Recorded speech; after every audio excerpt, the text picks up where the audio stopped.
Povo de Deus, nós estamos de volta mais uma vez aqui na mais uma edição da nossa videoaula, trazendo mais um comentário de nossa Escola Bíblica Dominical, e dessa vez nós iremos trazer um comentário sobre a lição de número 13 da nossa revista da CPAD, a última lição desse quarto trimestre de 2020, já adentrando um novo trimestre, a partir de janeiro de 2021, nós estaremos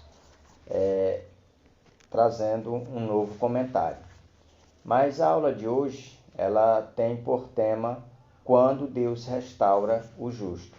E lembrando a todos os alunos e professores que nós ainda estamos estudando sobre o livro de Jó. E para concluir o nosso estudo trimestral, nós iremos falar ainda com base nos últimos capítulos do livro, e o tema Quando Deus Restaura o Justo. Nós vamos discorrer alguns detalhes de como foi essa restauração que Jó experimentou da parte de Deus. E a gente às vezes tem que parar um pouquinho para compreender que o justo, às vezes, quando ele passa por um processo, assim como Jó passou, ele precisa de uma restauração. E a gente vai ver que Jó, assim como ele passou por aquela problemática, veio aqueles problemas afetando todas as áreas da sua vida, emocional, material e até mesmo na área familiar, a gente vai ver que Deus também ele vai trazer uma restauração para Jó em todas as áreas da sua vida.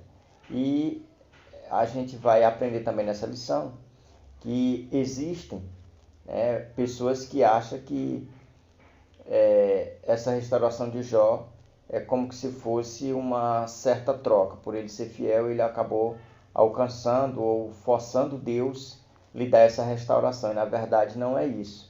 A gente vai aprender que a restauração de Jó se deu não porque Jó era bom, porque Jó merecia, porque Jó ele tinha alguma atitude meritória. Pelo contrário, é com base na misericórdia e na graça de Deus. É isso que nós vamos aprender sobre a restauração de Jó. O nosso textuário diz assim, leia comigo.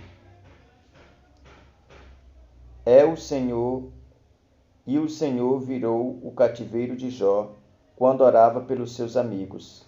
E o Senhor acrescentou a Jó outro tanto em dobro a tudo quanto dantes possuía. Jó 42:10. A nossa verdade prática diz assim: a restauração do ser humano acontece em razão do amor e a misericórdia de Deus, e não como consequência do esforço pessoal, piedade ou atos de bondade. Aqui, meus amados, na verdade prática, nós compreendemos que o amor de Deus, a misericórdia, é a causa da restauração na vida de um justo.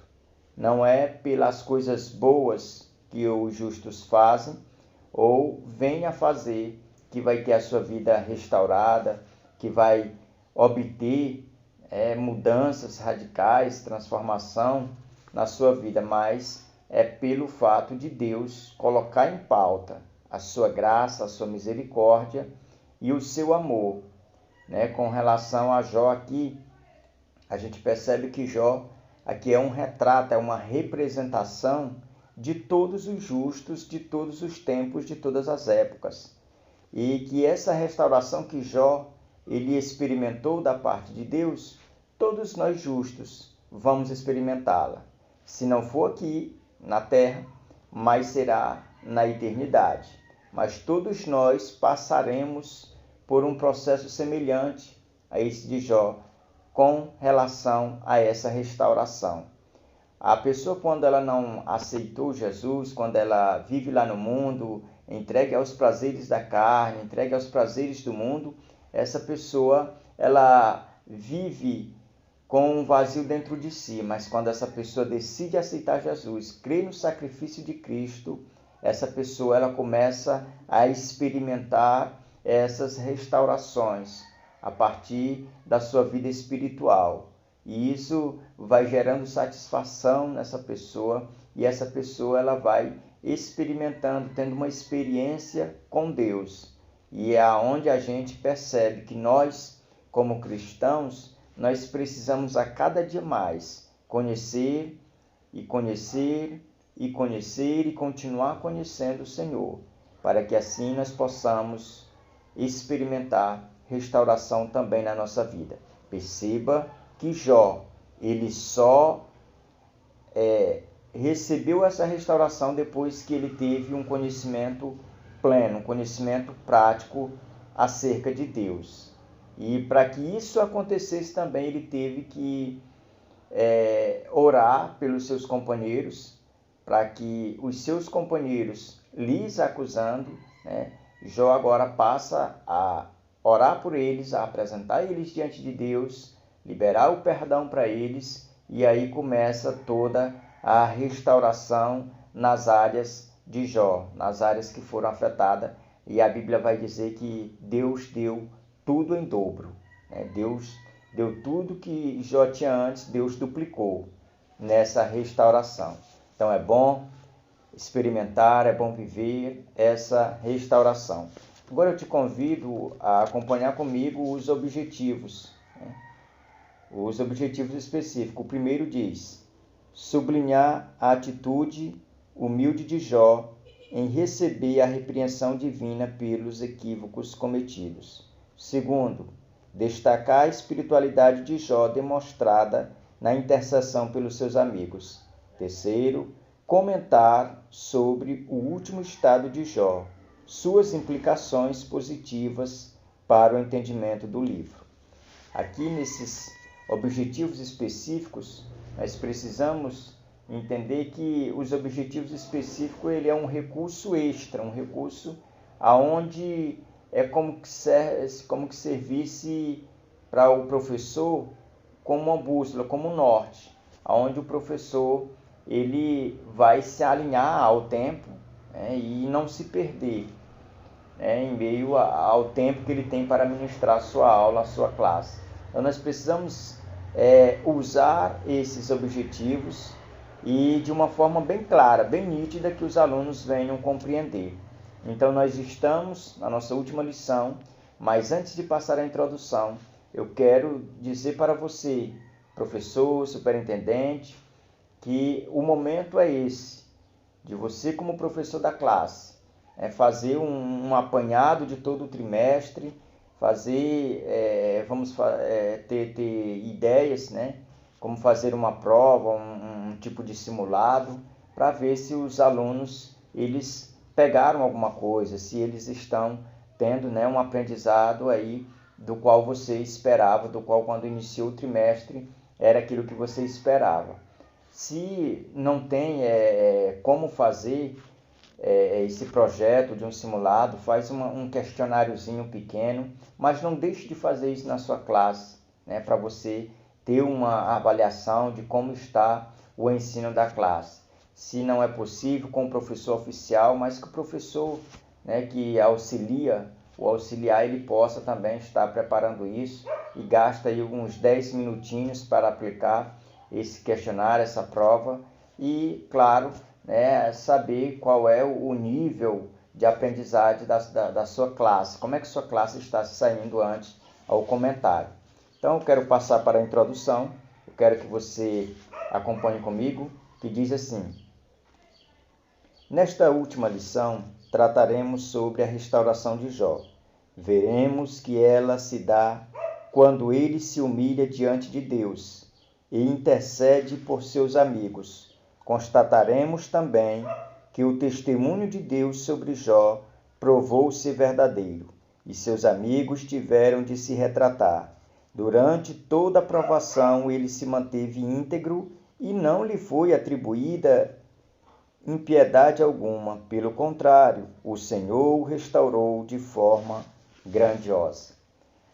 Os irmãos lembram que a gente iniciou esse trimestre falando que Deus havia falado e testemunhado de Jó nos bastidores, porque Jó não ficou sabendo desse testemunho de Deus a seu favor. Mas aqui na última lição, nós temos a oportunidade de perceber que tudo aquilo que Deus fala, lá no capítulo 1 e capítulo 2, acerca de Jó, é verdade na prática. Lá a gente vê na teoria, aqui a gente vê na prática. Jó, em meio ao sofrimento, em meio à sua provação, Jó permanece firme. E o interessante é que não teve nenhuma das provações, por mais duras e mais, vamos dizer, ardentes que fosse, conseguiu tirar Jó, né, do pedestal que ele estava colocado, que era de justo.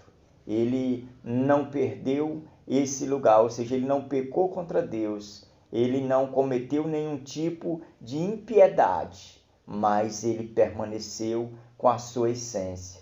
Ele permaneceu sendo uma pessoa digna, uma pessoa que, na verdade, demonstra aquilo que tem dentro de si, da sua essência, o seu caráter. É demonstrado em meio ao fulgor dessa provação. E Jó, ele sai como vitorioso. Jó, ele sai como alguém aprovado.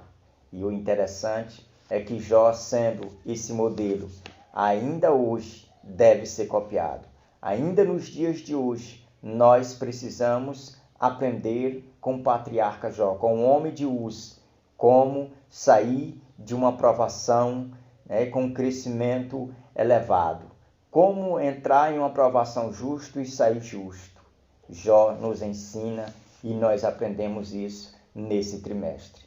O nosso primeiro ponto da nossa lição vai falar sobre a humildade de Jó e tem 3 tópicos. O primeiro, Jó humilhado. O segundo, uma experiência viva com Deus. O terceiro, que é uma experiência viva com Deus. O segundo é reverência e submissão. Então, nesse primeiro ponto, nós vamos aprender, né, vamos dizer que é uma visão panorâmica, né, de todo o conteúdo que tem no livro, de todos os discursos acerca de Jó, das características de Jó. Né, o Jó humilhado, como foi a sua humilhação, né, como ele suportou, como ele reagiu, né, aos tons, né, de acusações dos seus companheiros. A gente vai ver a reverência e submissão de Jó com relação a Deus. E no terceiro a gente vai ver uma experiência viva com Deus, né? Quando Deus começa a fazer indagações para Jó, e Jó ali, ele fica em silêncio, aprendendo com o próprio Deus. O segundo ponto da nossa lição, antes de passar ao segundo ponto, eu preciso deixar aqui diante de todos a síntese do tópico primeiro, que diz: a humilhação de Jó resultou em humildade, reverência, submissão e experiência com Deus. E quando nós lemos um resumo do tópico como esse, a gente para um pouquinho e começa a meditar acerca de como nós somos falhos nesse ponto. De que às vezes a gente acha que a humildade não nos leva tão longe. E quando nós olhamos aqui para a história de Jó, nós percebemos que a humilhação, a humildade foram fatores predominantes na questão de que Jó, para conhecer a Deus, para ter essa experiência com Deus, Jó teve que trabalhar a sua humilhação, a sua humildade. E nós cristãos dessa geração, dessa atualidade, nós precisamos a cada dia demonstrar característica como essa que Jó demonstra aqui, de humildade, de humilhação diante do nosso Deus, para que assim a nossa experiência ela venha a ser construída, né? A cada dia nós venhamos a ter uma nova experiência com Deus, nós venhamos conhecer Deus, assim como Jó, no finalzinho do livro, ele chega a dizer: antes eu te conhecia só de ouvir, só das informações passada por tradições, só na teoria. Agora os meus olhos te veem. A Jó estava dizendo, agora eu lhe conheço na prática. Agora eu tenho experiência com o Senhor. E é isso que nós precisamos também aprender. Nós precisamos conhecer Deus, assim como Jó conheceu, assim como Jó teve essa oportunidade, nós precisamos também ter. O segundo ponto, restauração de Jó, o segundo ponto da nossa lição, é a intercessão de Jó.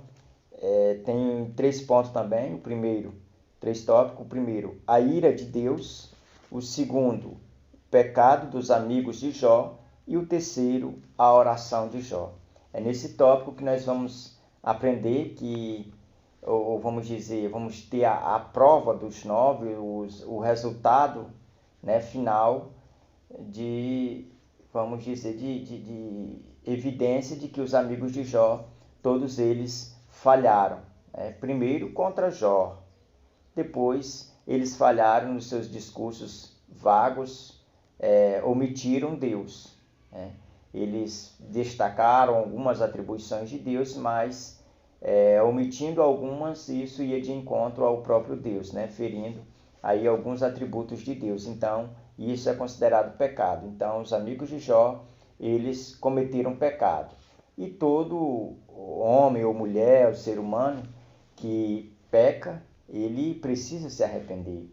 Ele precisa confessar, reconhecer e se voltar para o Senhor. E assim os amigos de Jó, eles vão passar por esse processo de restauração.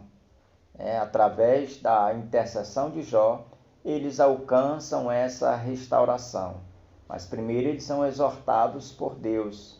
E aí eles passam por essa restauração por meio, depois da oração que Jó faz, eles são restaurados. A partir daí começa também a restauração de Jó. O terceiro ponto da nossa lição, a restauração de Jó. Nesse ponto nós vamos comentar sobre os 2 tópicos. O primeiro, a restauração moral e espiritual. O segundo, a restauração social e material. Nesse primeiro tópico, no quesito restauração moral e espiritual, a gente percebe que na provação de Jó, as áreas da sua vida, todas elas foram tocadas, foram alfinetadas por Satanás, tanto na moral como na espiritualidade. Então a gente percebe que Deus também vai começar a restaurar essas áreas de Jó. A moral de Jó, ela é restaurada. Ela volta e ainda volta, vamos dizer, em um patamar mais elevado. Porque agora é um Jó que conhece a Deus, é um Jó que tem experiência com Deus. Não é apenas aquele Jó que era fiel e conhecia Deus apenas de ouvir falar, com base no que as tradições lhe passaram. Agora é diferente. O segundo tópico, a restauração social e material. Então, Jó, como ele passou por aquele processo, foi tirado, do meio da sociedade, ele ocupava um cargo e ele foi tirado daquele cargo, ele foi excluído por causa da doença, então ele saiu do convívio social. Agora era o momento dele retornar, e ele retorna, ele tem esse cargo que ele tinha na terra de Uz, era juiz, julgava o povo, aconselhava. Ele agora é posto outra vez nesse cargo, e agora como alguém mais experiente, alguém que tinha experimentado o outro lado da moeda, do sofrimento, e permaneceu fiel, reagiu fiel diante de toda aquela problemática. Então Jó, ele tem essa restauração social. E a outra restauração é a material, ou seja, todos os bens que Jó tinha antes da aprovação, ele agora tem em dobro. Todos os animais, todos os bens, as terras, tudo aquilo ele consegue em dobro. Então nós precisamos aprender que Deus, aqui no livro de Jó, ele se mostra como um ser pessoal, um ser que se interessa pelo ser humano, pela sua criatura. E aqui nós aprendemos que ele restaura aqui a Jó. A nossa conclusão, o primeiro parágrafo diz assim, ó, chegamos ao final de mais um trimestre. Aprendemos que nem sempre os ímpios são punidos e nem sempre os justos são recompensados. Então, com base nesse livro em estudo, o livro de Jó, nós aprendemos essas características de que nem sempre o ímpio é punido e, às vezes, aquele que não era para ser punido, às vezes é. Mas, quando nós olhamos para a vida de Jó, a gente tem que entender e sair, né, de um trimestre desse com essa concepção de que Jó, ele não passou por aquela problemática, por aquele, vamos dizer, por aquele momento difícil, não foi por ele estar sendo julgado por pecado, mas ele estava apenas sendo provado e precisava passar para que assim ele viesse a aprender e ter lições das quais ele chegou no final e abriu, vamos dizer, o seu coração para todos, dizendo que conhecia Deus agora de ver, ou seja, valeu a pena ele ter passado por aquele momento difícil para ele ter essa experiência com Deus. E a outra parte aqui da nossa conclusão diz assim, aprendemos que nem sempre os ímpios são punidos e nem sempre os justos são recompensados, mas Deus julga os perversos e abençoa os justos, pois todos fazem parte de um universo governado por leis e princípios morais. Todavia, isso não é tudo. Deus é soberano e pode atuar fora das linhas que habitualmente acreditamos que ele opere. Assim, podemos aprender que Deus não nos prova porque deseja nos punir, mas porque nos ama. Então, Deus, como é autor da criação, como o ser que mais amou e que mais ama e que é amor, ele prova o justo por amor, porque nos ama e quer o nosso melhor. Então, as provações na vida do crente, na vida cristã, ela não vem como algo punitivo, mas ela vem para a glória de Deus. Que Deus abençoe. Até a nossa próxima aula. Em nome de Jesus.